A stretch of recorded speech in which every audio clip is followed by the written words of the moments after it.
कल की क्लास में मुझे बड़ी खुशी नहीं हुई क्योंकि मुझे लग रहा था जैसे च्युइंग की तरह हमने चबा लिया और ख़त्म कर दिया।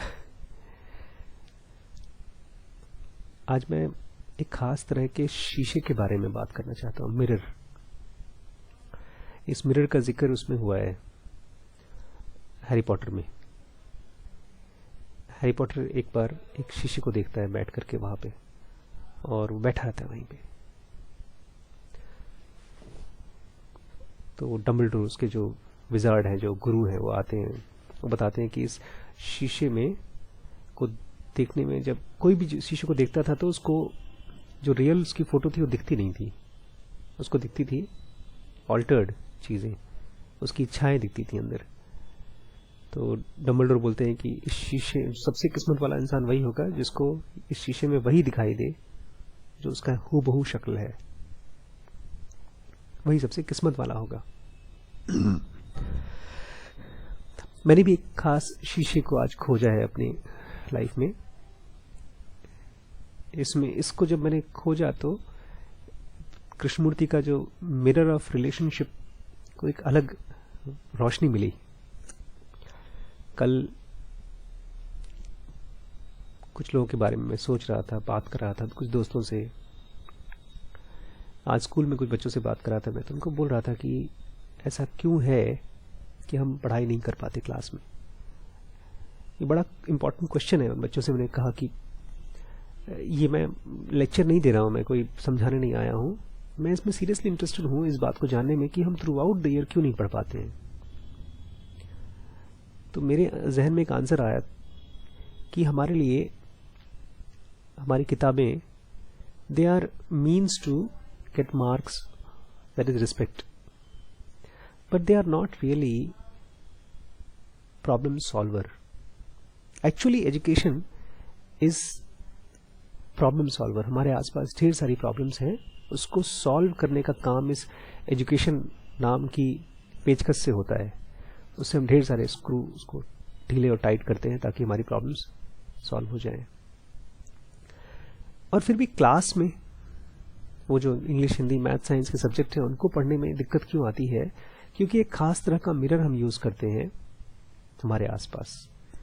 उस खास तरह के मिरर में हमको अपनी शक्ल दिखती है ऐसी जैसी मेरे दोस्त या मेरे जान पहचान के लोग मेरे बारे में महसूस करते हैं, उसको हम भी महसूस करते हैं। जैसे शीशे में जब देखिए तो आपको अपनी शक्ल जैसी है वैसी नहीं दिखती, आपको शीशे में आपकी एक इंप्रेशन दिखती है। अपनी शक्ल को तो हम कभी देख ही नहीं सकते, इट्स इम्पॉसिबल टू सी। हम इस कैसे देखेंगे इस चमड़ी को?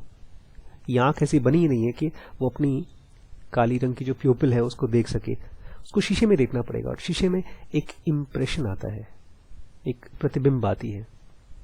हालांकि शीशा बड़ा कोशिश करता है हम लोगों को वही दिखा दे, लेकिन बहुत बार शक्ल अच्छी नहीं लगती हम लोगों को, और बहुत बार बड़ा स्मार्ट लगते हैं हम लोग खुद को देखते हैं। लेकिन ये शीशा एक खास तरह का शीशा है। हमारे आसपास जितने भी लोग हैं ये वो शीशे हैं, वो लोग हमारे शीशे हैं। उनको जब देखते हैं, उनकी हाइट को देखते हैं, उनकी गहराई को देखते हैं, उनकी अमीरी को, उनकी गरीबी को, उनके सक्सेस को, ये सारी चीजें लोगों की हमारी इमेज को छोटा कर देती हैं या तो बड़ा कर देती हैं। हमारे जो काम वाली आती है उनको देखो तो हमारी साफ साफ इमेज उनमें से नहीं दिखाई देती, हम बहुत बड़े होकर दिखाई देते हैं खुद को। हमको लगता है कि हम देखो 4,000 रुपये वो कमाती है बुढ़िया औरत, और हमारे पास तो 40,000 रुपये महीने की इनकम है, हम तो राजा हैं, कुछ नहीं होगा, हमको ऐसा महसूस होता है, अनडिफीटेड लगता है। और वहीं पर जब किसी बड़े आदमी के सामने अपने आप को देखते हैं तो उनकी, बड़े पॉलिटिशियन या कोई बहुत अमीर आदमी को देख करके अपने आप को देखते हैं तो छोटा सा दिखाई देता है। ऐसा लगता है जैसे कि उसके पैरों के बगल में छोटे से हम खड़े हैं और कुछ कर भी नहीं सकते हम। और ये खाली शरीर के बारे में नहीं है, मन पे चोट कर जाती है, बात पकड़ के रखती है चीज। मुझे भी पकड़ लिया था कल किसी को देखा मैंने, मेरे बहुत नजदीक का इंसान था, और उसको बहुत गहरे से ये बात पकड़ गई कि मैं अपने करियर में बहुत आगे नहीं जा रहा हूँ।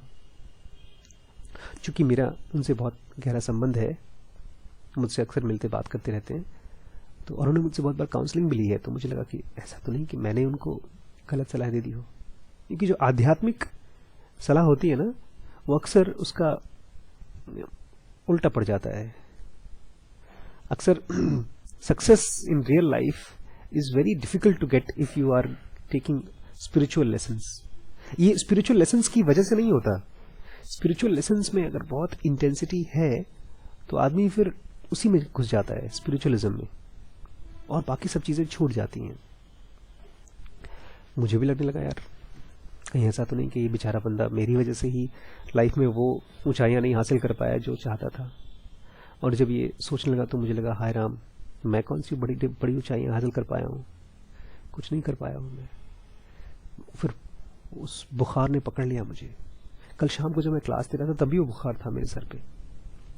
उस बुखार की वजह से मैं कुछ ऐसी चीजें थी जो मैं चाहता था आपसे शेयर करूं। कल एक खास टॉपिक था कि मटेरियल जो भी चीजें इस दुनिया में जगह हासिल करती हैं, they are something that carry space is material. इसके बारे में मुझे खास चीज बात करनी थी, वो छू भी नहीं पाया मैं, क्योंकि इस बुखार के गिरफ्त में था मैं। बुखार चलता रहा, सुबह तक रहा, सपने में भी वो बुखार रहा। बुखार मतलब वो इमेज जो सामने वाले की आंखों में हमने देखा अपने लिए। पता है कब खत्म हुआ? सुबह, अर्ली मॉर्निंग, और एक खास इंसिडेंट से।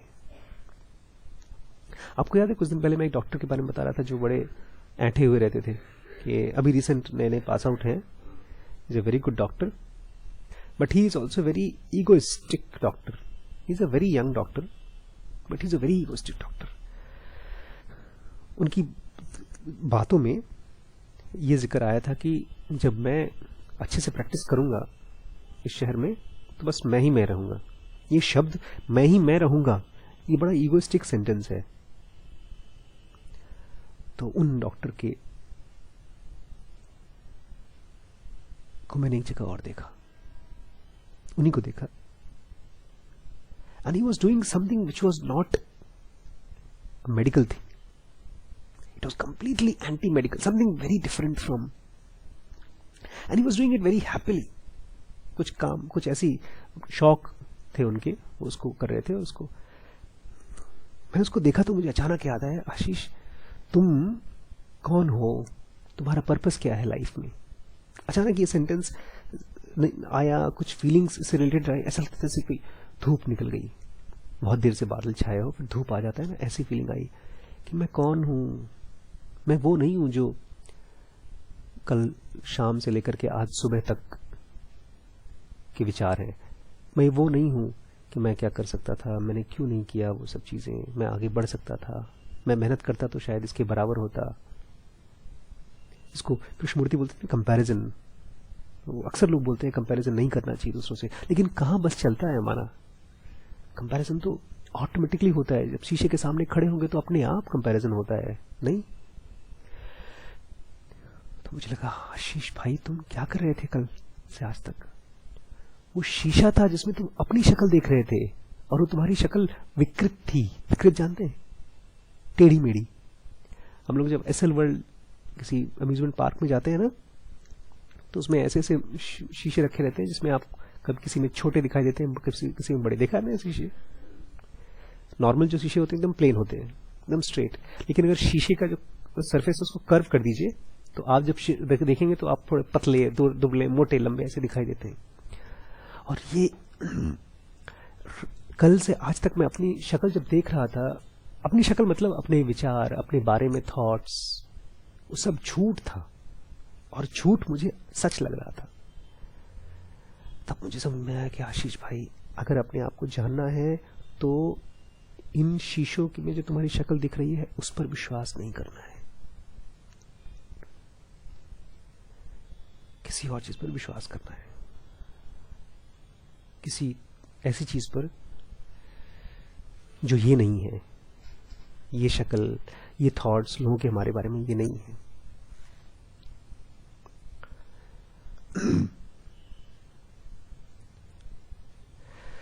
इस शीशे के बारे में बताना था मुझे कि जब आप दूसरे की शक्ल देखेंगे और आपको अपने बारे में कोई विचार नहीं आएगा, you are one of the luckiest man. ऐसा मुझे समझ में आया। कल एक छोटी सी चीज थी मुझे शेयर करनी थी, जो मैं आज शुरू करूंगा। कल हम ये देख रहे थे कि हम ढेर सारा पैसा रुपया इकट्ठा करने की कोशिश करते हैं, परिवार इकट्ठी करने की कोशिश करते हैं, और इन सबको इकट्ठा करने के लिए हमको मन क्यों करता है? क्योंकि हमारे अंदर में उन सब चीजों के लिए इच्छा है, डिजायर है। लाइफ एक परपेचुअल स्ट्रगल है अच्छी अच्छी चीजों का। हम हर किसी को अच्छी अच्छी चीजें चाहिए।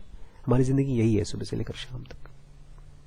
फिर आगे बात यहां तक हुई कि बहुत कम लोग ऐसे हैं जिनको ये पता है कि हाउ मच इज इनफ, कितना काफी, कितना होता है एक जिंदगी में, आदमी को कितना चाहिए, पर्याप्त कितना है, ये बहुत कम लोगों को मालूम है। लोग हमेशा ये चाहते हैं कि ढेर सारा मिले। फिर और आगे जब बात पहुंची, वो ये कहते हैं कि जो लोग अपना दिलो जान से कुछ चीज चाहते हैं उसको पा जाते हैं, वो लोग भी सफरिंग को बाईपास नहीं कर पाते। फिर शहर कह रहे हैं कि सारी चीजें ट्रांजिएंट हैं, ठीक है, आसपास जो भी चीजें हम देखते हैं वो सब ट्रांजिएंट हैं, और they must separate from us और we must separate from them. तो चूंकि हमारे आसपास सारी चीजें ट्रांजिएंट हैं, तो अगर हमको सफरिंग से आजाद होना है तो या तो हम उनसे अलग हों या तो वो हमसे अलग हों। This anguish of transitoriness is associated with all earthly existence. धरती पर जो भी चीजें हैं उन सबके साथ ट्रांजिटरीनेस की दुख जुड़ी हुई है। इस दुनिया में रहने का मतलब है, to be in the world means to occupy space. ये सेंटेंस को मुझे थोड़ा सा एक एग्जाम्पल देना था इसमें मुझे। To be in the world means to occupy space, इसका मतलब इस धरती में रहने का मतलब है जगह है घेरना। कोई अपने एग्जाम्पल ऐसा है जो किसी और दुनिया की चीज, किसी और एक मीडियम को ले लीजिए आप। एग्जाम्पल ये है कि हवा को अगर पानी में डालिए आप, तो इस तरह का डिस्टर्बेंस नहीं पैदा होता। अगर गुब्बारा डाल दीजिए पानी में, तो पानी में खाली जगह करेगा गुब्बारा, उसके बाद हवादार गुब्बारा, और बड़ी मुश्किल होगी उसको रहने में पानी में, बिकॉज पानी उसका नेचर नहीं है, लिक्विड उस हवा का नेचर नहीं है, तो उसको जगह घेरना पड़ेगा। और तकरीबन वैसी ही हालत हमारी भी है। हम कोई ऐसी चीज है जो इस दुनिया की नहीं है, जो परमानेंट है, जो बिल्कुल खत्म नहीं हो सकता, और वो जब इस दुनिया में आता है तो उसको जगह घेरनी पड़ती है। वो जगह दार है ही नहीं, इसलिए हम डिस्टर्ब होते हैं। जैसे पानी में से निकलने के लिए हवा डिस्टर्ब रहती है कि निकल के मैं ऊपर चला जाऊं अपने लोक में, हवा में। ऐसी हमारी हालत भी है। हम भी निकलने के लिए कोशिश कर रहे होते हैं, लेकिन हमको ये नहीं मालूम कि कहां जाए। यही कह रहे हैं, to be in the world means to occupy space, and that which occupies space is material. और जब तक आप स्पेस में रहेंगे आप खुद मटीरियल ही होंगे और मटीरियल जैसे बिहेव करेंगे। As all matter is in a state of constant change, all things are transitory. हर मैटर, हर चीज जो कि कांस्टेंट चेंज उस पर लागू होती है, इसीलिए वो ट्रांजिटरी भी है। ट्रांजिटरी है, लेकिन जब तक इसको नहीं पढ़ा था ना, तब तक ये नहीं लगता था कि चीजें ट्रांजिटरी है। It is impossible for a single being in the entire universe to acquire the object of his desire and thereby escape suffering. अगर कोई इंसान ये चाहता है कि मैं सफरिंग को एस्केप कर जाऊं, तो ये तरीका गलत है कि मैं अपनी इस इच्छा को पूरी कर लूं और फिर सफरिंग में से मैं निकल जाऊंगा। एक एग्जाम्पल मुझे ध्यान आता है। एक भाई साहब सिगरेट पी रहे थे, मैं उनको बताया कि सिगरेट मत पीजिए, उससे आपको नुकसान होगा। तो बोलते ठीक है, ये वाला पी लेता हूँ, फिर मैं नहीं पीऊंगा। बोलते अच्छा एक और पी लेता हूँ, उसके बाद नहीं पीऊंगा। तो इच्छा को पूरा करना, सफरिंग, देखिए सिगरेट पीने में मजा तो आता है, जैसे इच्छा को पूरा करने में कुछ तो मिलता है, लेकिन सफरिंग नहीं बाईपास हो सकती उससे। तो कल फिर बात हुई थी, ये बात एक्सियम भी है और प्लैटिट्यूड भी है। एक्सियम बड़ी खास चीज है। एक्सियम मतलब स्वयं सिद्ध सच। कोई एग्जाम्पल याद है एक्सियम के? एक्सियम वो पोस्टुलेट्स हैं, वो स्टेटमेंट्स हैं जिसको आप प्रिमाइज की तरह यूज करते हैं आर्गुमेंट देने के लिए। सूरज पूरब में उगता है। अब चूंकि सूरज पूरब में उगता है और मैं नाव में बैठा हूं और सूरज मेरी दाहिनी तरफ है, इसका मतलब मैं इस तरफ जा रहा हूं, पूर्व पश्चिम जो भी, उससे हमने डिसाइड किया। ये एक एक्सियम है, इसको झुटला नहीं सकते। ठीक, ये एक्सियम है। इसका मतलब सहर जी बोल रहे हैं जो हम अगला सेंटेंस पढ़ेंगे वो एक एक्सियम है, स्वयं सिद्ध सच, उसमें कोई झूठ नहीं है। और साथ ही साथ ये भी है, प्लैटिट्यूड भी है। प्लैटिट्यूड और एक्सियम दोनों बड़े उल्टे चीजें हैं। प्लैटिट्यूड का मतलब होता है एक मीनिंगलेस सेंटेंस, किसी गहरी बात को कहने के लिए। जैसे एग्जाम्पल के तौर पे, no one is perfect sir, कोई गलती कर दे, मान लो मैं दुखी हूं, या तो मुझसे बहुत बड़ी गलती हुई, बजाय उसमें गहराई में जाकर सोचने के, विचार करने के, मैं कहूं वो तो होनी थी मुझसे, क्योंकि कोई परफेक्ट है नहीं दुनिया में। या बिजी एज बी, मधुमक्खी की तरह मैं बिजी हूं। कोई भी कितना भी बिजी हो, टाइम निकाल सकता है। तो ये कह रहे हैं दोनों चीजें हैं, जो अगला सेंटेंस है एक साथ दोनों चीजें हैं, एक्सियम भी है और प्लैटिट्यूड भी है। But it is of course an axiom as well as a platitude that whoever is looking for happiness, जो भी आदमी हैप्पीनेस की खोज कर रहा है, is looking for it in wrong place, वो गलत जगह पर हैप्पीनेस खोज रहा है। ये बहुत फेमस सेंटेंस है, बहुत से लोग इसको बहुत बार बोल चुके हैं फिलॉसफी में, कि जो भी इंसान खुशी खोज रहा है वो गलत जगह खुशी खोज रहा है। ये बहुत गहरा सच भी है और रोजमर्रा की लाइफ में इसको हमने सुना भी है। ये मीनिंगलेस भी लगता है अपने आप में, कि जब हम खुशी खोज रहे हैं तो गलत जगह कैसे खोज रहे हैं।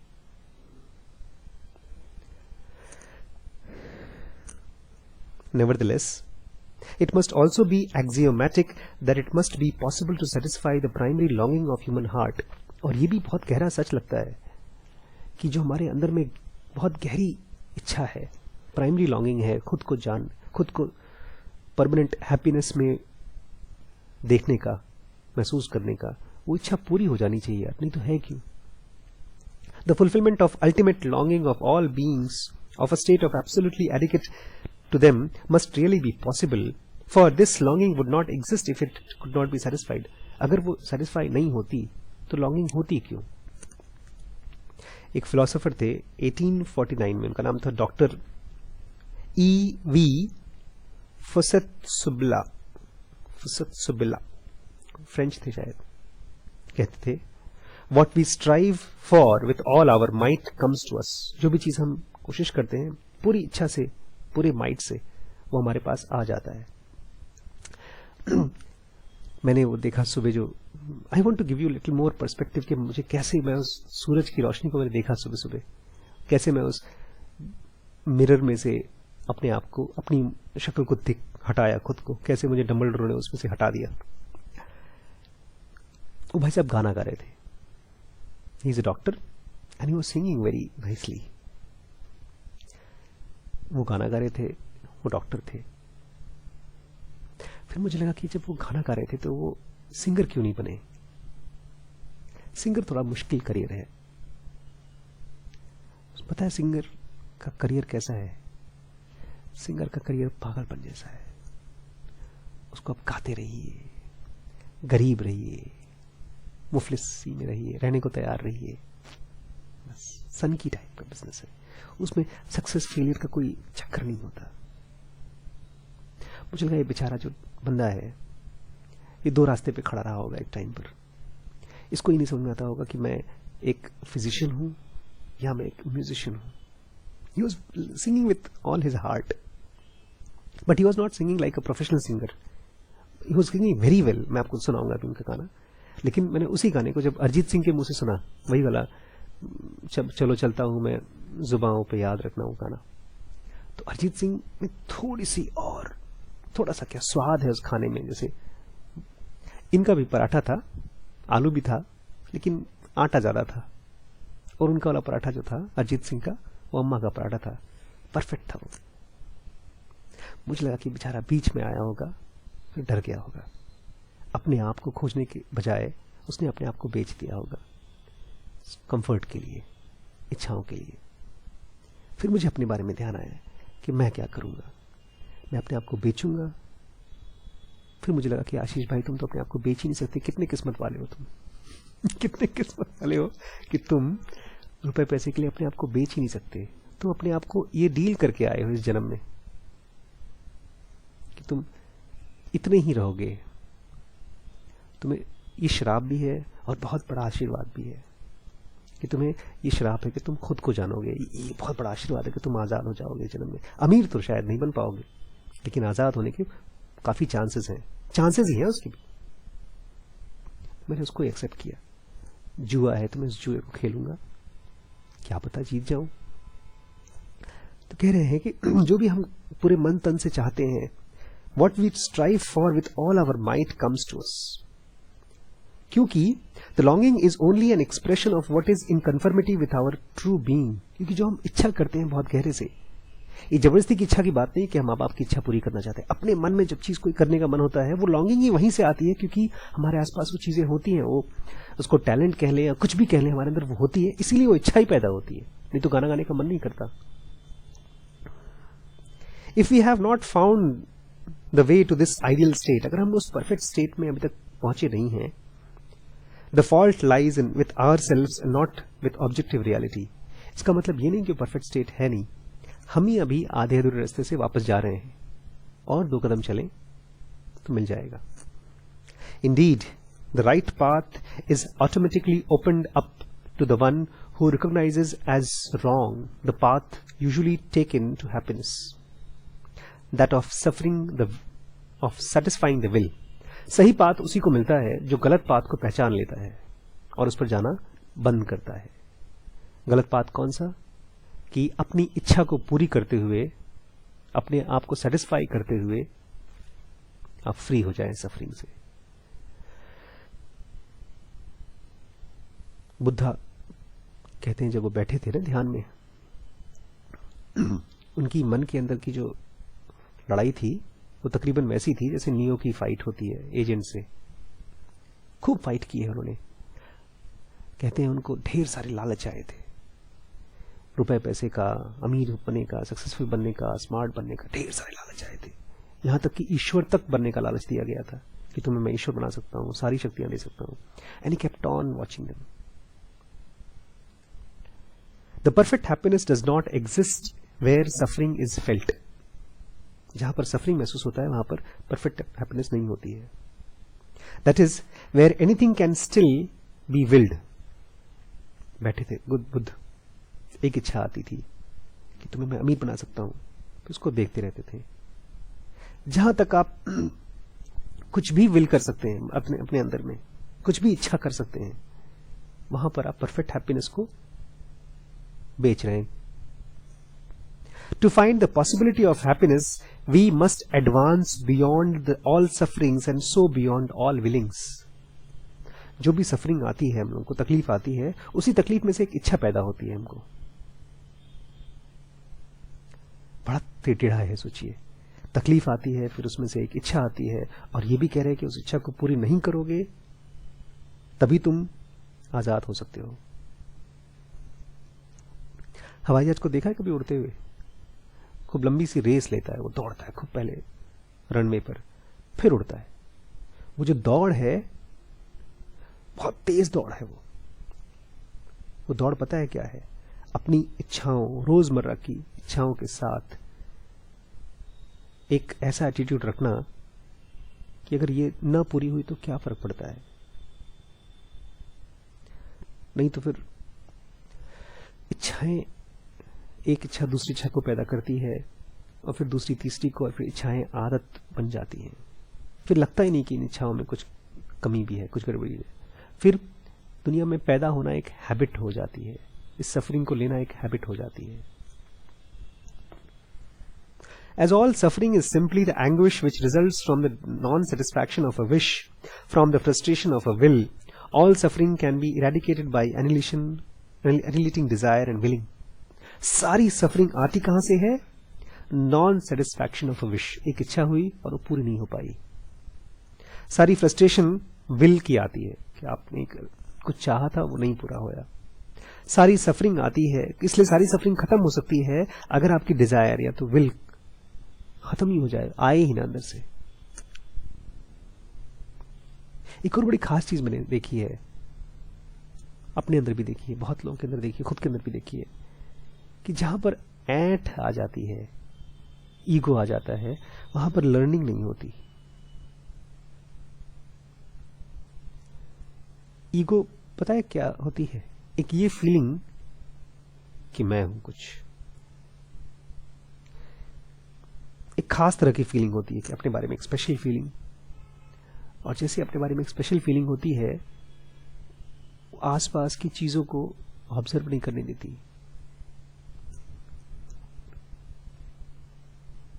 In fact, this is the only way to annihilate suffering, for only in this way is the source of suffering eradicated. खाली यही तरीका है अपने आप को सफरिंग से दूर करने का कि आप डिजायर को पूरी तरह से खत्म हो सके आपके अंदर में। The path to perfect happiness is that of complete desirelessness. पूरी तरह से desirelessness की जो स्टेट होगी वही सही पाथ है हैप्पीनेस की। The nearer the approach of to happiness, जितना आप हैप्पीनेस के नजदीक पहुंचेंगे, the nearer we approach a desireless state, उतना ही आप desireless state के पास भी पहुंच रहे हैं। The man who abandons all sensual pleasures, जो इंसान अपने सारे sensual pleasures को त्याग कर देता है, and wanders away without desire, और इच्छाओं के बिना wander करता है, without self conceit, without egoism, attains peace. Self conceit मतलब ऐंठ, चलता है बच्चे की तरह चलता है, अपनी इच्छाओं को छोड़ देता है, वही शांति महसूस कर सकता है। From the time immemorial, पता नहीं कितने जमाने से, बहुत हजारों सालों से, detachment has been the path taken by all sages.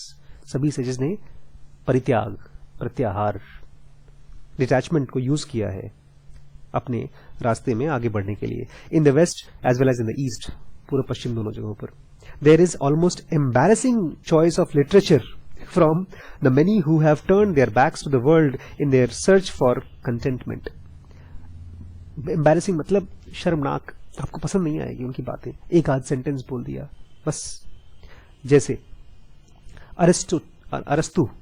Aristotle बोलते थे एक sentence, the sage aspires to painlessness, the sage aspires to painlessness and not to pleasure. The sage को एस्पायर करना चाहिए, एस्पायर करता है पेनलेसनेस की तरफ, प्लेजर्स की तरफ नहीं। बस वो ये देखे कि उसको पेन ना हो, प्लेजर की तरफ गया तो फंसा। Socrates, one of the greatest greatest philosopher, offered as the highest ideal. उसको पूछा गया कि सबसे बड़ी चीज बताइए, कि सबसे अच्छी चीज हम क्या कर सकते हैं अपनी जिंदगी में। उन्होंने कहा to need nothing, उसको चाहो मत, बस एक सेंटेंस बोल के खत्म कर दिया। कहा गीता, कुरान, ढेर सारी अच्छी अच्छी आयतें, सुंदर सुंदर कविताएं। उनसे पूछा क्या कर सकते हैं सबसे बड़ी चीज, बस कुछ चाहो मत, to need nothing। और जो सिनिक्स थे went even further than Socrates. Cynics तो सोक्रेटिस से भी आगे बढ़ के निकल गए। The founder of their school Antisthenes जिन्होंने बनाया था स्कूल, सिनिक्स का स्कूल, वो सोक्रेटिस के डिसाइपल थे। लाइक्स हिज मास्टर, उन्होंने अपने मास्टर की तरह ही क्या करते थे पता है? ही वोर अ शैबी क्लोक, एक गंदा संदा सा क्लोक पहनते थे, झब्बा टाइप का, like those Warne bye pageants, जैसे वो गरीब देहाती लोग पहनते हैं वैसा। And he was the first in the West to carry a knapsack as a symbol of destitution and the staff as a symbol of homelessness. एक बस्ता टांगे रहते थे हमेशा, झोला और एक डंडा। झोला मतलब कि मैंने सब कुछ छोड़ दिया, मेरी पूरी दुनिया ये, मेरा घर यही है, बस कहीं पर भी अपना घर। और डंडा मतलब मेरा घर नहीं है, जहां पर भी जाऊं डंडा, यही मेरा कुछ है। He taught that the surest way to happiness, वो बताते थे अगर आप हैप्पी होना चाहते हो, पक्का रास्ता पता है क्या है? Is to have no wants, बस कोई इच्छा मत करो, खुश रहोगे तुम।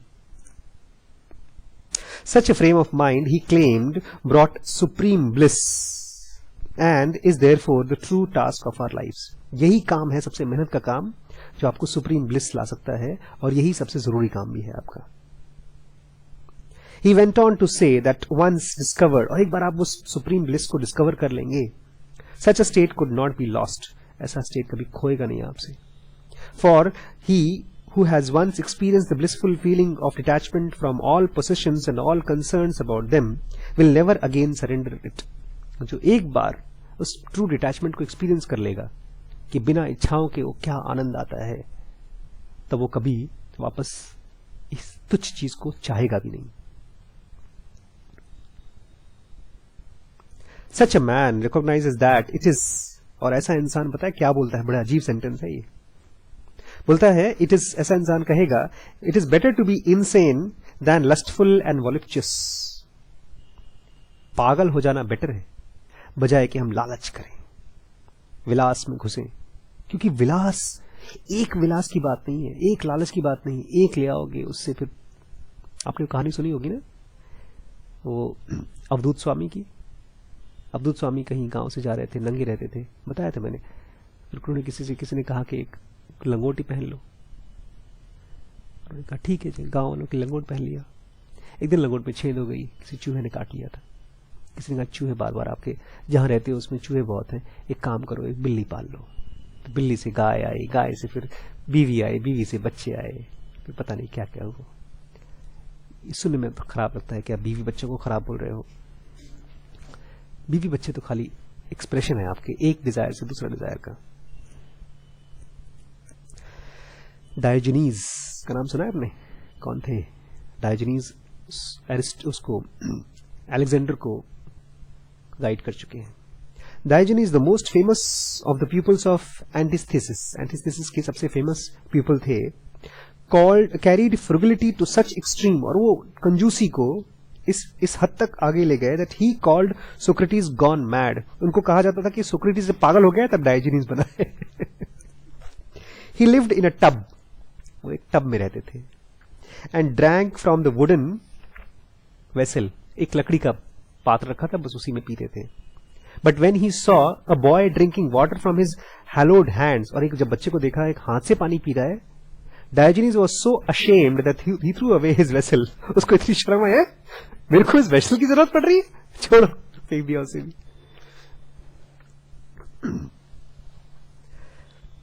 द स्टोइक, स्टोइक भी बहुत फेमस, स्टोइक की मेडिटेशन की बुक बहुत फेमस है। इनफैक्ट इन्होंने उसका जिक्र किया है आपके नासीम तालिब ने, स्टोइक की फिलॉसफी की बुक, मेडिटेशन की book. The stoic pursued the same path, stoic ने भी वही रास्ता अपनाया। And they had their followers and imitators in all countries, पूरी दुनिया में लोगों ने उनको फॉलो करके कॉन्शियसली गरीबी और मुफलिसी का रास्ता चूज किया ताकि हमको सफरिंग ना हो। Even few Roman emperors were stoics, कुछ राजाओं ने भी स्टोइक्स को फॉलो किया। They sought happiness on the path of frugality, कम से कम रख करके हैप्पीनेस खोजने की कोशिश की। They declared that just as a stick is either straight or crooked, जैसे एक स्टिक होती है, एक डंडी होती है, या तो सीधी होती है तो टेढ़ी होती है, so every human action is either good or bad. तो आपका ऐसी हर एक्शन या तो आपको टेढ़ा करेगी, सफर कराएगी, या तो आपको अच्छा कराएगी, आपको happiness दिलाएगी। Actions are good, they said, when actions are controlled by reason. वही एक्शन सही होते हैं जिनमें रीजन काम करता है, दिमाग, तर्क संगत होता है, जो दुख नहीं लाता। Bad when they are inspired by passion, और गलत एक्शन वही है जिसमें पैशन से आया हुआ एक्शन हो।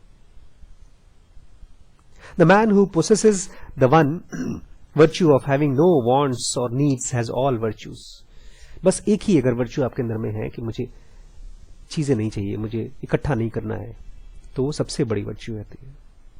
As they all spring from the wisdom as their common source, क्योंकि वही बाकी विजडम को, ज्ञान को पैदा करता है। Whoever does not follow the voice of his reason, जो भी अपने दिमाग में बुद्धि, तर्क, संगत को नहीं सुनता, but is ruled by his passion, कि उसका पैशन, उसका इमोशंस उसको रूल करता है, is to be regarded as out of his senses, उसको ये मानो कि वो पागल हो गया है।